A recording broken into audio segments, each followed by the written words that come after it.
Hello and very good evening everyone. चलो यार, एक जल्दी से एक क्वेश्चन का आंसर बताओ। तुम्हारे घर में जो चीजें ज्यादातर यूज हो रही हैं वो कौन सी फिजिकल स्टेट में है? Gas, liquid, solid? Yes, quick सोचो, जल्दी सोचो।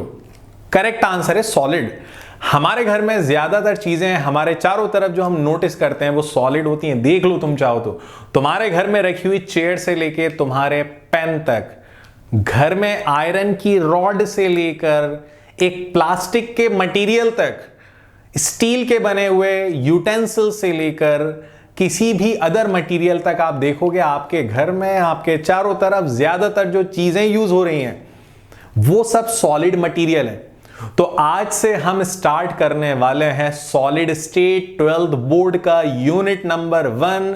एनसीईआरटी में फिर से इंक्लूड कर लिया गया है और last year 12th central board से हटा दिया गया था, लेकिन फिर इसे सेंट्रल बोर्ड में इंक्लूड कर लिया गया है। और जितने भी स्टेट बोर्ड हैं, चाहे एमपी बोर्ड हो, यूपी बोर्ड हो, सब में सॉलिड स्टेट हमेशा था और आगे भी है। सॉलिड स्टेट ये चैप्टर बहुत इंटरेस्टिंग है। और मैं आपसे एक बात पूछ रहा हूं, आप मुझे एक बड़ा सिंपल सा क्वेश्चन है, इसका यूज करना भूल गया था मैं, तो चलो अब यूज कर लेता हूं। क्या ये क्यूब एक सॉलिड है? बिल्कुल ये सॉलिड है। क्या ये पेन एक सॉलिड है? बिल्कुल सॉलिड है। तो आज हम सॉलिड के बारे में, जितने भी टाइप के सॉलिड है ना, वो सारे सॉलिड इस यूनिट में हम लोग डिस्कस करेंगे। और हाँ, ये क्यूब अगर आप लोग अपने घर में यूज करते हो तो नेक्स्ट मेरे वीडियो में जरूर रखना अपने साथ। जब आप वीडियो देख रहे हो आपको बहुत कुछ समझ में आने वाला है। तो चलिए हम स्टार्ट करते हैं सॉलिड स्टेट। लेकिन यार क्या है, किसी भी यूनिट को अगर बहुत अच्छी तरह समझना है ना तो उसके कोर कॉन्सेप्ट को समझना जरूरी है। सॉलिड स्टेट पढ़ाने से पहले मैटर समझ लेते हैं। एग्जैक्टली मैटर क्या होता है। नो डाउट आप लोगों को पता होगा क्या होता है matter. Anything which is having some mass और fixed mass and occupy some space और वॉल्यूम इज कॉल्ड मैटर। ये पेन जो है ना भैया, इस पेन को भी अगर मैं वे करता हूं ना तो इसका मास निकलेगा, भले ही 1 ग्राम हो, 2 ग्राम हो, 10 ग्राम हो। और इस पेन को मैं जहां रखूंगा ये वहां पर स्पेस ऑक्यूपाई करेगा। यस और नो? बिल्कुल यस करेगा। तो मैटर क्या होता है?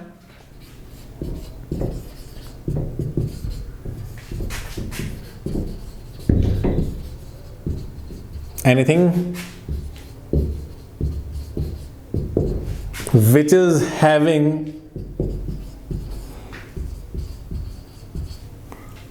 some mass and occupies space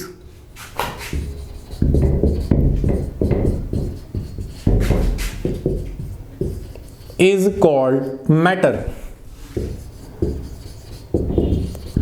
अब तुम लोग कहोगे क्या सर, ये तो हम लोगों को वैसे ही आता था। मुझे पता है तुम लोगों को आता था, लेकिन बताना जरूरी है क्योंकि आगे बहुत कुछ रिलेट करना है। हम लोग ये भी जानते हैं कि मैटर की 3 स्टेट्स होती हैं। कौन कौन सी 3 स्टेट्स हैं? एक सॉलिड स्टेट, लिक्विड स्टेट और गैसियस स्टेट। ये 3 रिकॉग्नाइज्ड स्टेट हैं। बाकी प्लाज्मा और बोस-आइंस्टीन वो एक अलग चीज है, वो हम अलग से डिस्कस करेंगे।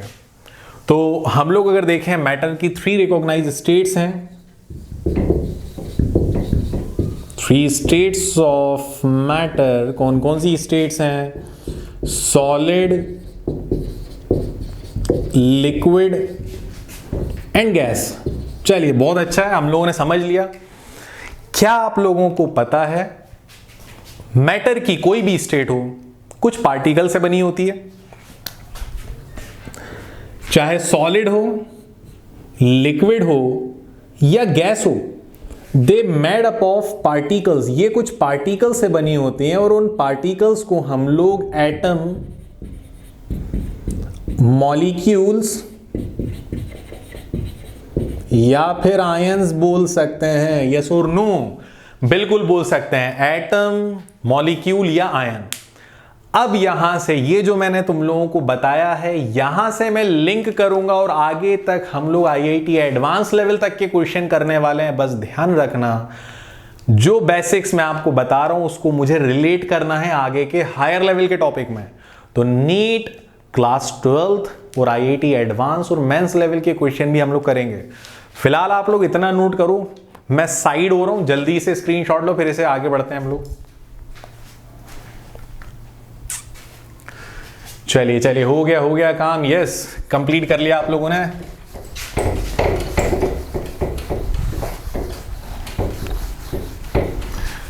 तो फाइनली अब हम लोग सॉलिड के बारे में पढ़ते हैं। सबसे पहले हम पढ़ते हैं अबाउट सॉलिड और फिर आएंगे इसके टाइप्स को लेकर। Now what is solid, solid नाम की चीज होती क्या है। तो हम लोग ये बात जानते हैं कि अगर हम लोग सॉलिड को देखें तो सॉलिड को बनाने वाले जो पार्टिकल्स हैं, जिन्हें मैं ये स्फेरिकल फॉर्म में रिप्रेजेंट कर रहा हूं, बहुत टाइटली पैक होते हैं, उनके बीच में बहुत ज्यादा स्ट्रॉन्ग फोर्स ऑफ अट्रैक्शन होता है। देखो जब भी इतने क्लोज हैं बिल्कुल, तो सॉलिड वो होता है जिसको बनाने वाले पार्टिकल्स हैं, इनको बनाने वाले पार्टिकल्स के बीच होता है स्ट्रॉन्ग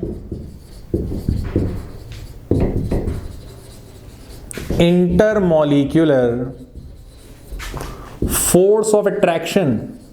भैया बहुत ज्यादा strong intermolecular force of attraction होता है। इतना strong intermolecular force of attraction होता है कि ये पार्टिकल्स आपस में कनेक्ट होकर एक फिक्स शेप बना लेते हैं। क्या तुमने कभी देखा है कि सॉलिड अपना शेप बदल रहा हो? क्या समर सीजन में इस पेन का शेप बदल जाता है? क्या विंटर सीजन में इस पेन का शेप बदल जाता है? कभी नहीं। सीजन कुछ भी हो, लेकिन ये पेन अपना शेप रिटेन रखता है, क्योंकि सॉलिड का रूल है solid has fixed shape and volume। इसका शेप और वॉल्यूम मतलब जितना स्पेस ऑक्यूपाई करता है फिक्स है, कभी भी इसका शेप और वॉल्यूम चेंज नहीं होगा अनटिल एंड अनलेस वो मेल्ट कर दें, वो एक अलग चीज है। लेकिन नॉर्मल टेम्परेचर पे आप देखोगे तो इसका शेप और वॉल्यूम फिक्स नहीं होगा। शेप और वॉल्यूम फिक्स होगा। चलिए आते हैं हम लोग थर्ड पॉइंट पर। इसी से रिलेटेड, सॉलिड के पार्टिकल्स इतने टाइटली पैक हैं, इतना strong intermolecular force of attraction है कि सॉलिड के पार्टिकल्स मूवमेंट नहीं करते। मूवमेंट नहीं करते का मतलब यह है there particles possess least kinetic energy. Least मतलब मैं कंपेयर काहे से कर रहा हूं, तो मैं इसे कंपेयर कर रहा हूं लिक्विड और गैस के कंपैरिजन।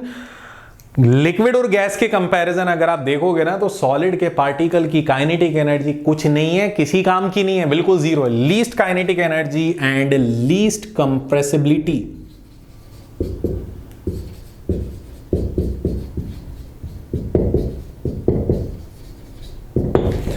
अगर मैं सोचूं कि यार ये पेन जो है ना, इसको मैं कंप्रेस करता हूं, ये पेन है इसको कंप्रेस करता हूं, बहुत कंप्रेस करूंगा। वैसे तो नॉर्मली कंप्रेस नहीं होगा, ज्यादा कर दिया ना तो ब्रेक हो जाना है, टूट जाएगा, कंप्रेस नहीं होगा। लेकिन इसीलिए बोला जाता है कि सॉलिड के पार्टिकल्स होते हैं लीस्ट काइनेटिक एनर्जी वाले और लीस्ट कंप्रेसिबिलिटी। ये बहुत इंपॉर्टेंट है, अंडरलाइन कर लो इसे, लीस्ट कंप्रेसिबिलिटी। देखो जब आप नोट्स बना रहे हो ना, वैसे तो मैं बोर्ड पे ना सब कुछ बताता हूं, बट स्टिल कुछ चीजें ऐसी होती हैं जो डिक्टेट कर देता हूं, फाइनली वो भी कवर हो जाता है। लेकिन 99% टॉपिक्स कॉन्सेप्ट्स को मैं बोर्ड पे लिखता हूं। तो आप जो बहुत स्पेशल पॉइंट है उसे अंडरलाइन करा करो, ब्लू कलर के पेन से लिखो, ब्लैक, रेड, ग्रीन, किसी भी कलर से अंडरलाइन करो, हाईलाइटेड होना चाहिए, दिखना चाहिए, क्योंकि यही वो पॉइंट्स हैं जो हमारे 12th बोर्ड के एमसीक्यू बनाते हैं या हमारे कॉम्पिटिटिव लेवल के क्वेश्चन बना देते हैं।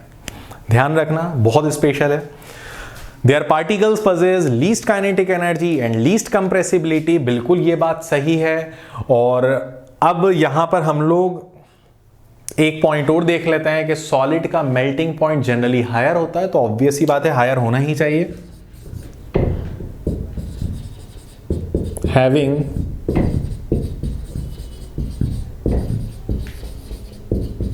Higher melting point. और अभी मैं आपको आगे वैरायटी ऑफ सॉलिड बताऊंगा, एग्जैक्टली कितने कितने टाइप के सॉलिड होते हैं। तो ये कुछ लिमिटेड पॉइंट्स हैं जो मैं आपको बता रहा हूं रिगार्डिंग सॉलिड। आप इन्हें देखो, बहुत इंपॉर्टेंट है। इसमें ये वाला पॉइंट बहुत स्पेशल है, पॉइंट नंबर 1। पॉइंट नंबर 3 जो है उसका वो लीस्ट कंप्रेसिबिलिटी वाला पॉइंट बहुत इंपॉर्टेंट है। आप लोग फिलहाल इतना नोट करो, मैं साइड हो रहा हूं, स्क्रीनशॉट ले लो। और हाँ, एक और जरूरी इंपॉर्टेंट पॉइंट, 5th नंबर का पॉइंट है। आपको पता है सॉलिड जो होता है उसमें सिर्फ वन टाइप ऑफ मोशन होता है, वो भी वाइब्रेशन मोशन, उसके अलावा कोई मोशन नहीं है।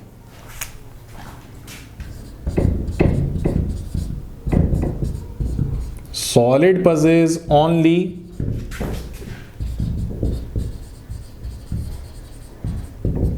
वाइब्रेशन मोशन, वाइब्रेशन मोशन के अलावा किसी भी तरह का कोई मोशन नहीं है। अब नोट कर लो, स्क्रीनशॉट ले लो।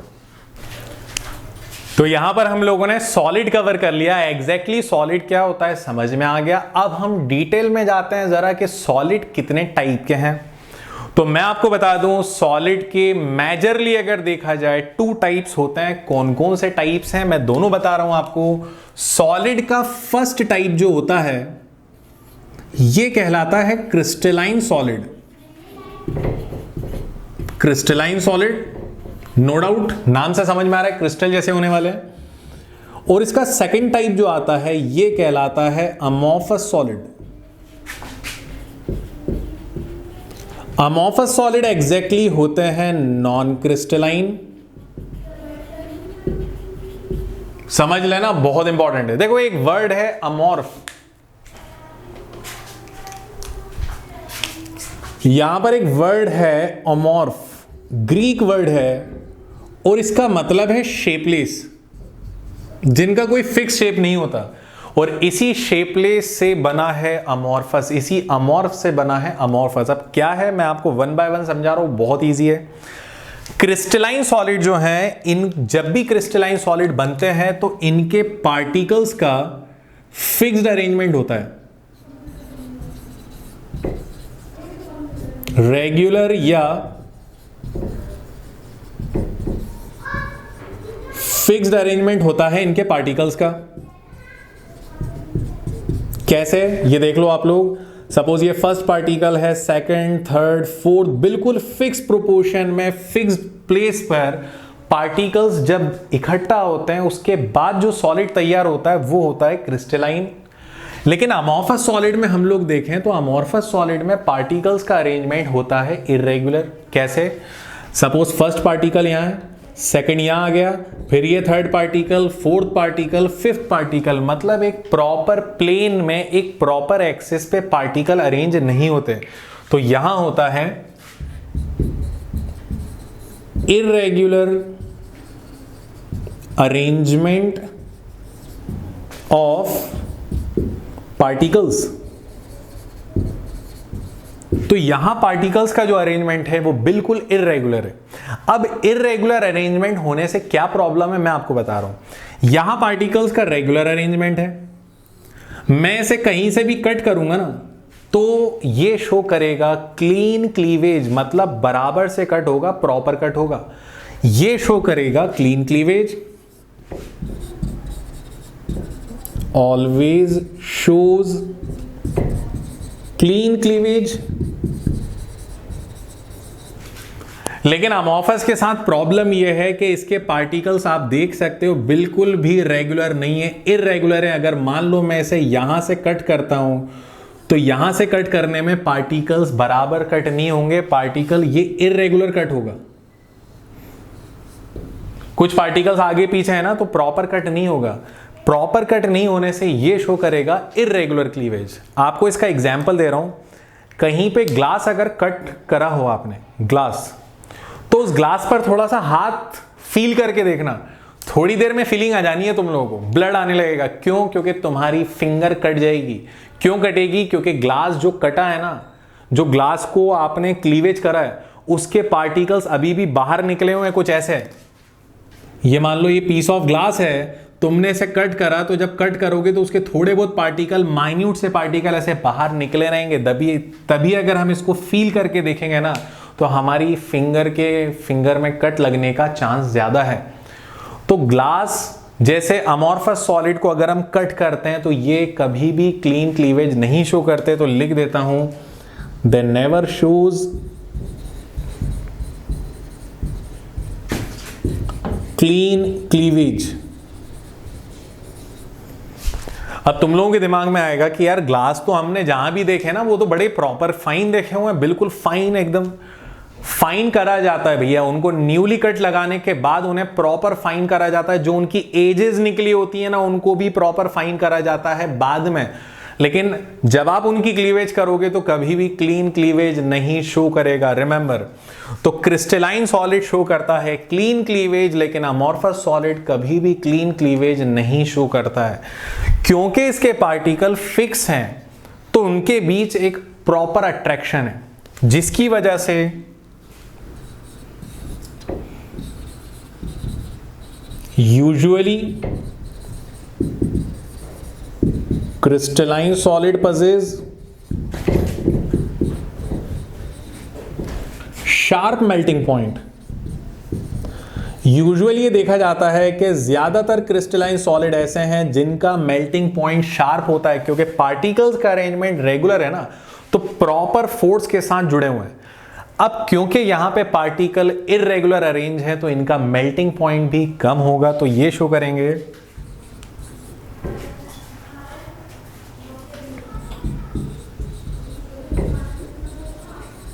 they usually shows low melting point। इनका मेल्टिंग पॉइंट कम होता है, या ये होते हैं लो मेल्टिंग पॉइंट वाले सॉलिड। अब देखो एक बड़ी इंटरेस्टिंग बात है, ग्लास, वुड, प्लास्टिक, रबर, ये सब एमॉर्फस के टाइप हैं। Iron, steel, metallic rod, sodium chloride, ये क्रिस्टलाइन के टाइप हैं। आपको मैं बता दूं, क्रिस्टलाइन सॉलिड पे अगर थोड़ा बहुत फोर्स लगाओगे ना तो उन पे कोई फर्क नहीं पड़ेगा।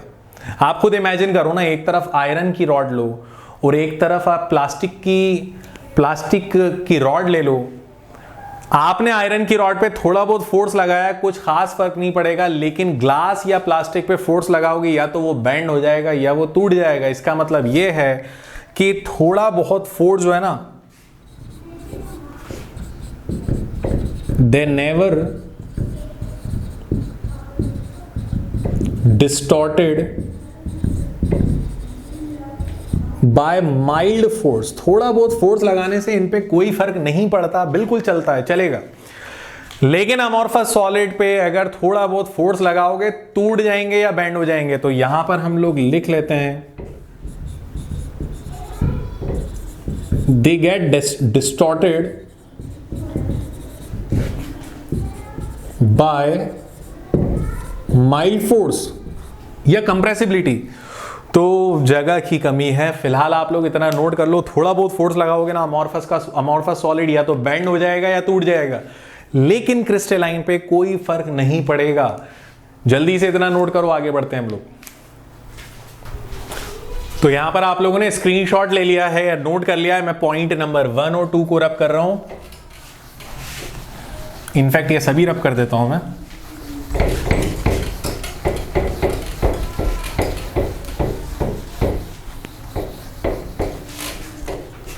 चलिए, तो एक बड़ा इंपॉर्टेंट पॉइंट यहां पर, पॉइंट नंबर 5, फिफ्थ पॉइंट बहुत इंपॉर्टेंट है।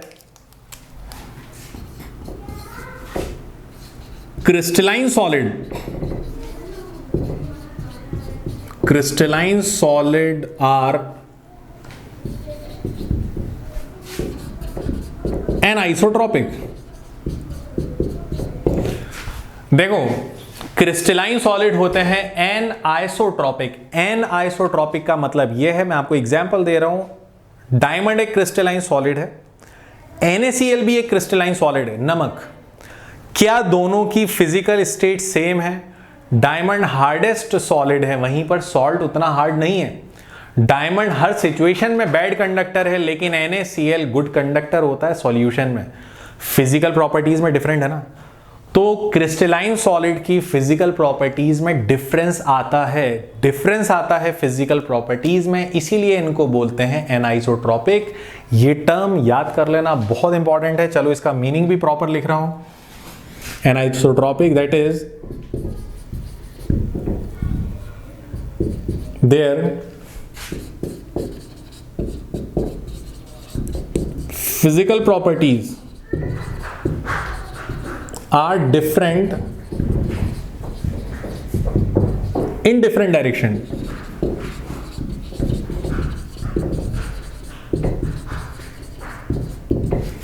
मतलब ये है कि इनकी फिजिकल प्रॉपर्टीज जो है वो अलग अलग डायरेक्शन में डिफरेंट होती हैं। कहीं पे एक गुड कंडक्टर बन जाता है, वहीं दूसरा बैड कंडक्टर बन जाता है। कहीं पे एक का मेल्टिंग पॉइंट बहुत ज्यादा है, वहीं दूसरे का मेल्टिंग पॉइंट बहुत कम है।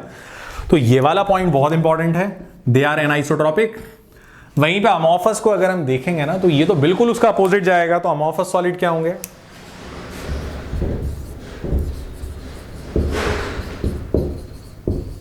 Amorphous solid are isotropic. क्या मतलब है आइसोट्रॉपिक का? आइसोट्रॉपिक का मतलब यह है कि इनकी ज्यादातर फिजिकल प्रॉपर्टीज सिमिलर होती हैं। 100% सेम नहीं बोल रहा हूं, लेकिन सिमिलर होती हैं। तो लिख देते हैं दैट इज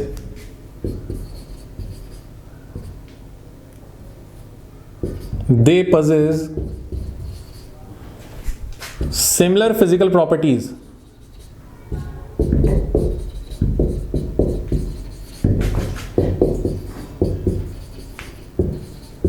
अब ये कैसे सिमिलर फिजिकल प्रॉपर्टीज हैं तो ये मैं आपको बता रहा हूं, बिल्कुल घबराने वाली कोई बात नहीं है, बहुत सिंपल है।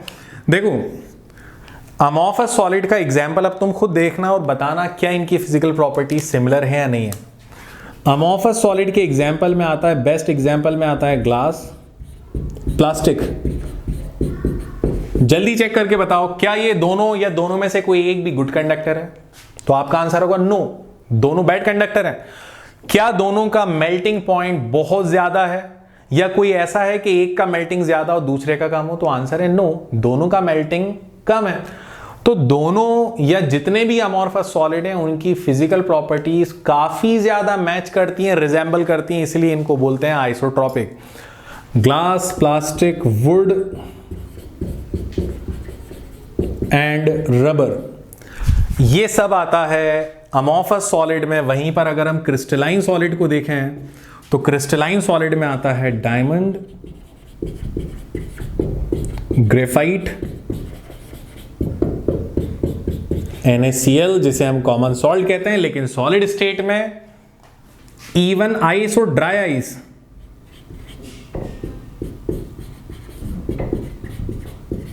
ये सब आता है क्रिस्टलाइन सॉलिड में। अब अमॉर्फस सॉलिड में एक बहुत बड़ा पॉइंट है, बहुत स्पेशल पॉइंट है। देखो ये तो इन दोनों के बीच एक डिफरेंस था जो चैप्टर पढ़ने के लिए जरूरी है।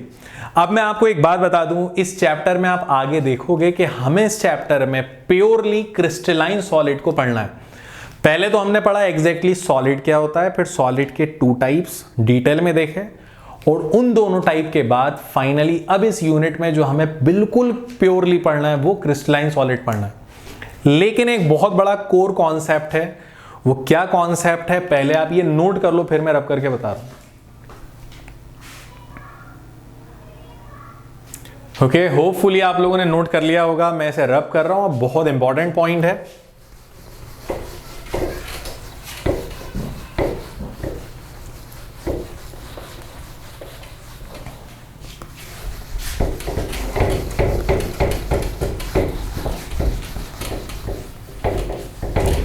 देखो अभी अमॉर्फस सॉलिड के एग्जाम्पल देखे, जो मैं अब आपको बताने वाला हूं वो जरा ध्यान से समझना।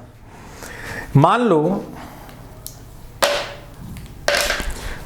ये ब्लू कलर, ये ब्लू दिख रहा है आप लोगों को, ये ब्लू कलर का मेरे पास एक प्लास्टिक का मटेरियल है, वहीं ये रेड कलर का मेरे पास आयरन का मटेरियल है। आयरन का मटेरियल क्रिस्टलाइन है और ये अमॉर्फस है प्लास्टिक। मैं आयरन और प्लास्टिक को हीट करता हूं, थोड़ी देर बाद मैं देखता हूं कि प्लास्टिक मेल्ट होने से पहले शेप बदल रहा है। इस पेन को बीच में से हीट करना, ये शेप बदल लेगा, प्लास्टिक का।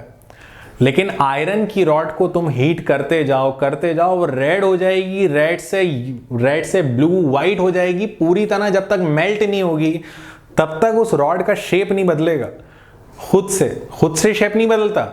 लेकिन प्लास्टिक, ग्लास जैसे मटेरियल को आप अगर हीट करोगे ना तो बिना मेल्ट हुए इनका शेप बदलने लगता है। पता है क्यों? क्योंकि इनके पार्टिकल्स में फ्लूइडिटी होती है, फ्लूइड की तरह बहते हैं जैसा लिक्विड फ्लो करता है। और इसी वजह से अमॉर्फस सॉलिड को बोला जाता है सुपर कूल्ड लिक्विड। बहुत इंपॉर्टेंट है। अमॉर्फस सॉलिड मेल्ट होने से पहले अपना शेप बदल देते हैं due to fluidity of their particles and therefore they are consider as super cooled liquid. तो ये पॉइंट मैं लिख रहा हूं, बहुत बड़ा हिंट है।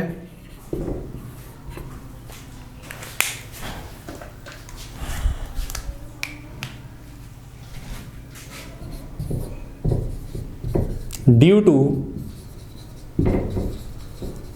fluidity of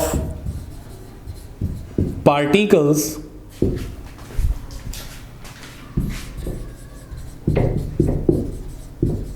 amorphous solid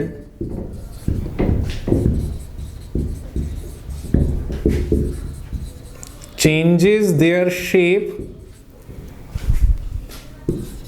even before their melting point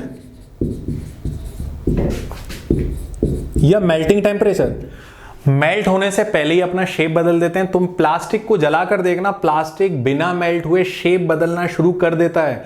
कभी तुम रबर को जलाकर देखना या ग्लास को हीट करके देखना, बिना मेल्ट हुए अपना शेप बदल देते हैं। They changes their shape even before they are melting and this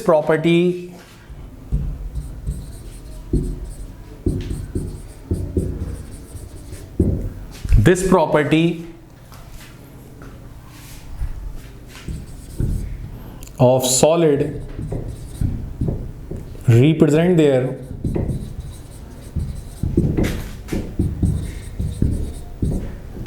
super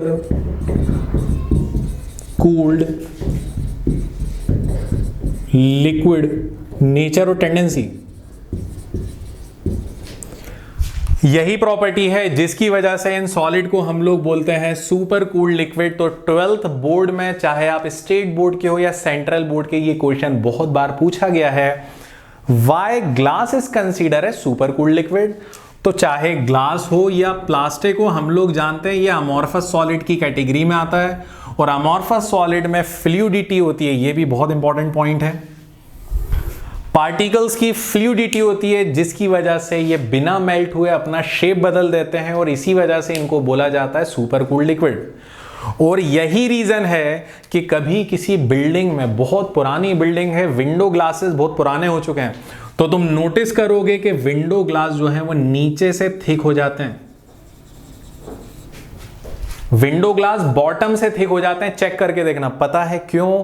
क्योंकि विंडो ग्लास के पार्टिकल्स में क्या है? फ्लूइडिटी की वजह से यहां जो पार्टिकल था वो धीरे धीरे ग्रेविटेशनल फोर्स से नीचे जाता है और नीचे जाकर सेटल हो जाता है। इसी वजह से window glasses of old building becomes thick at their bottom. तो यहां पे लिख देता हूं,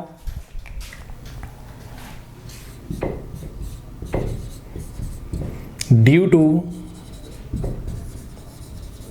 fluidity of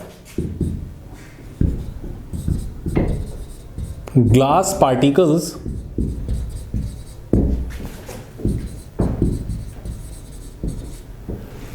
window glass of old building